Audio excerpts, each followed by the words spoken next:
Hello guys, welcome to our YouTube channel. जैसा कि thumbnail से आप लोगों को पता चल गया हो कि आज हम लोग यहाँ पे बात करने वाले हैं कि अगर कोई भी आपके जो प्रॉपर्टी है जिसमें आपका हिस्सा बनता है उसका कोई धोखे से उसको अगर जो है बंटवारा कर लिया गया है तो धोखे से बंटवारा कौन करेगा। जैसे आपके भाई होंगे वो कर सकते हैं, आपके चाचा कर सकते हैं, आपके ताऊ कर सकते हैं।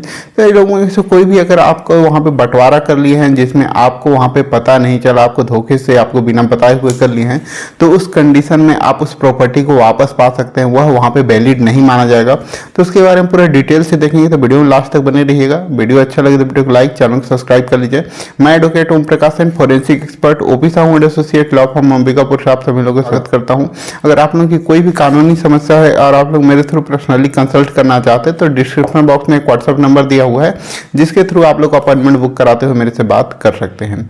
तो चलिए शुरू करते हैं। तो सबसे पहले हम लोग आज यहाँ पे देखने वाले एकदम लेटेस्ट जजमेंट है जो कि 17 नवंबर 2023 की डेट में आया हुआ है।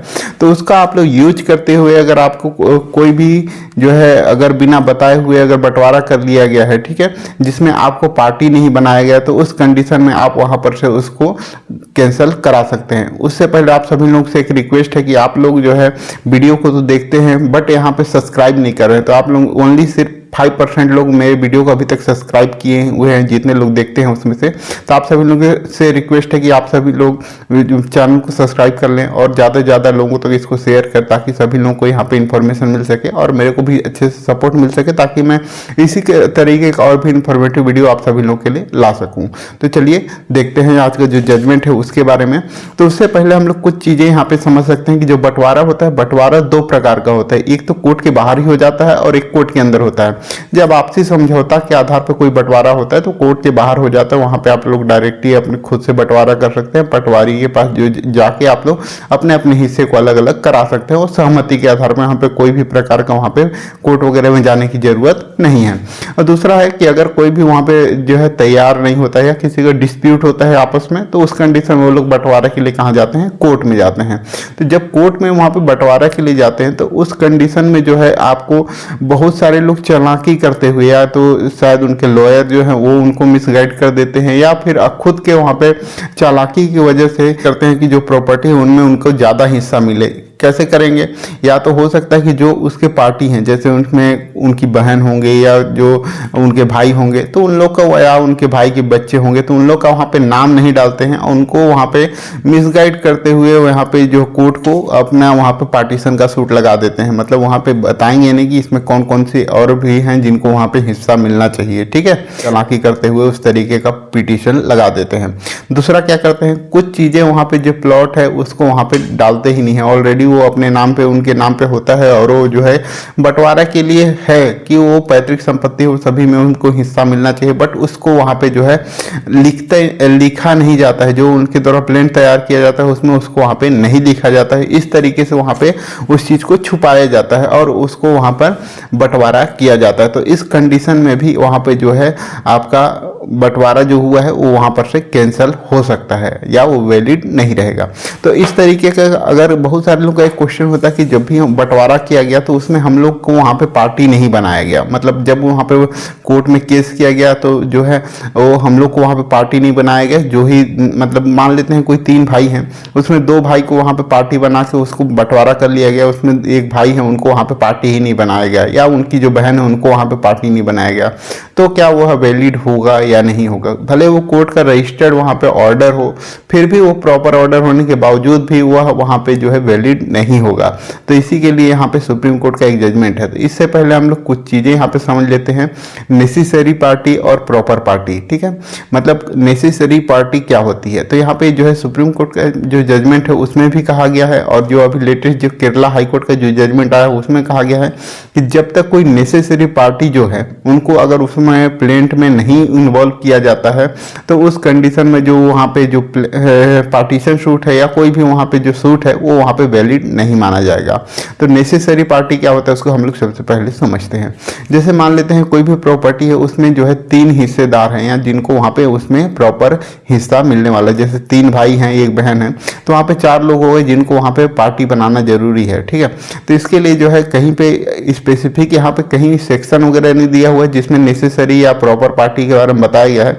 बट आप सीपीसी का ऑर्डर 1 देखेंगे तो वहाँ पे नेसेसरी पार्टी और प्रॉपर पार्टी के बारे में थोड़ा सा डिस्कस किया गया है। तो नेसेसरी पार्टी के बारे में वहाँ पे दिया हुआ है कि कोई भी सूट जो है उसमें अगर कोई भी डायरेक्टली उसमें इन्वॉल्व होता है, ठीक है, जिसको वहाँ पे उससे उनको प्रॉफिट मिलने वाला है या कोई भी डायरेक्टली उनको उससे इफेक्ट होने वाला है, जैसे कोई भी उनको प्रॉपर्टी में हिस्सा मिलने वाला है वो डायरेक्टली उनसे इफेक्ट है, तो उस कंडीशन में वो उस प्रॉपर्टी का जो है वहाँ पे या उस केस का वो वहाँ पे नेसेसरी पार्टी माना जाएगा। इसके साथ ही एक और यहाँ पे जो है कंडीशन बताया गया है कि नेसेसरी पार्टी जो कोर्ट में जो केस चल रहा है उसको ये है कि जब तक उस पार्टी को वहाँ पे नहीं बुलाया जाएगा तब तक उस चीज को क्लियर तौर पे वहाँ पे सॉल्व नहीं किया जा सकता, मतलब वहाँ पे सभी क्वेश्चन को वहाँ पर से सॉल्व नहीं किया जा सकता। मान लेते हैं कोई भी हिस्सेदार वहाँ पे अगर उनको जो है पार्टी ही नहीं बनाया गया तो उसके वहाँ पे क्या है हक त्याग किया गया है या फिर कुछ भी उनको हिस्सा चाहिए या नहीं चाहिए या प्रॉपर सही तरीके से वहाँ पे पार्टीशन नहीं हो सकता। तो इसीलिए जो है नेसेसरी पार्टी कौन हो गया कि जो वहाँ पे जो है डायरेक्टली उस सूट से इफेक्ट है, मतलब वो जो केस चल रहा है उससे इफेक्ट है या उस प्रॉपर्टी से इफेक्टेड है जो वहाँ पे केस चल रहा है, तो उस कंडीशन में उनको वहाँ पे नेसेसरी पार्टी बोलते हैं। अब प्रॉपर पार्टी क्या होता है उसको हम लोग समझ लेते हैं। प्रॉपर पार्टी वो होता है जो कि जो वहाँ पे केस चल रहा है उसमें उनका कोई भी इफेक्ट नहीं होता, चाहे कुछ भी रिजल्ट आए उनका वहाँ पे कोई भी इंटरफेयर नहीं हो सकता, उनके उस प्रॉपर केस में रहने या नहीं रहने से कोई भी इफेक्ट नहीं पड़ेगा। मान लेते हैं कोई पार्टीशन सूट लगाया हुआ है और उनमें से एक जो भाई हैं उनके द्वारा अपने प्रॉपर्टी को आगे सेल कर दिया गया है, तो जो जिनको सेल किया गया है उनको वहाँ पे जो पार्टी है अगर बनाते हैं तो वो तो भी ठीक है, अगर नहीं बनाएंगे तब भी उससे कोई इफेक्ट नहीं पड़ेगा, यानी वो प्रॉपर पार्टी के तौर पे आएंगे। तो वो अगर उसमें बंटवारे में उनका जो है इस केस में इन्वॉल्व होने से भी कोई इफेक्ट नहीं पड़ेगा, जिनको जो हिस्सा मिल रहा है वो वहाँ पे मिलेगा ही, उससे वहाँ पे कोई भी इफेक्ट नहीं पड़ने वाला है, ठीक है। तो इस तरीके से आप लोग समझ सकते हैं प्रॉपर पार्टी और नेसेसरी पार्टी। तो यहाँ पे एक जजमेंट आया है जो कि 17 नवंबर 2023 के डेट का है, उसका नाम है जॉय वर्सेस मैरी।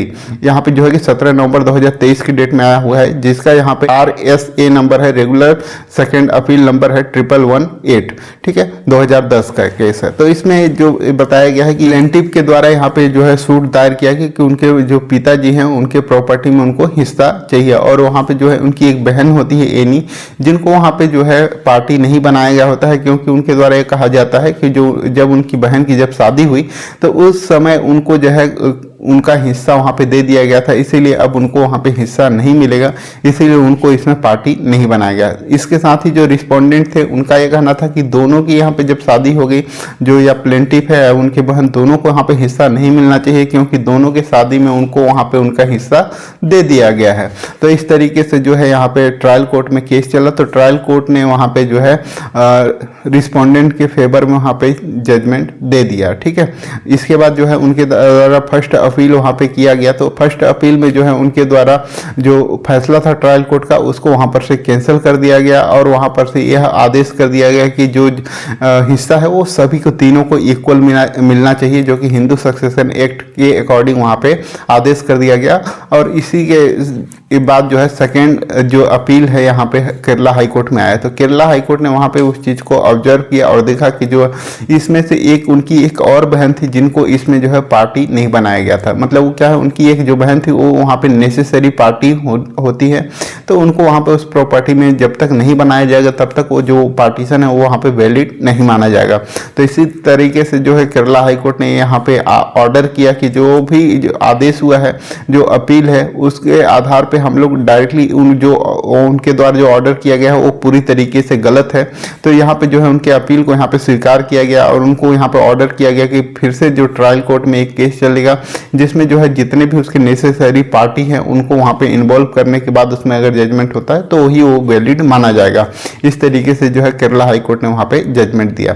तो आपके केसेस में अगर इस तरीके कुछ भी हो जिसमें कि आपको वहाँ पे पार्टी नहीं बनाया गया, आपके एब्सेंट में भी उसको बंटवारा कर दिया गया, चाहे वो कोर्ट के बाहर हो या कोर्ट के थ्रू हो, तब भी आप उस कैंसिल करा सकते हैं और उसमें आप लोग केस कर सकते हैं। वीडियो अगर अच्छा लगा तो वीडियो को लाइक करें और चैनल को सब्सक्राइब करें ताकि आगे आप लोगों को इस तरह का और भी अपडेट देखने को मिल सके। वीडियो को लास्ट तक देखने के लिए आप सभी लोगों का धन्यवाद। जय हिंद, जय भारत।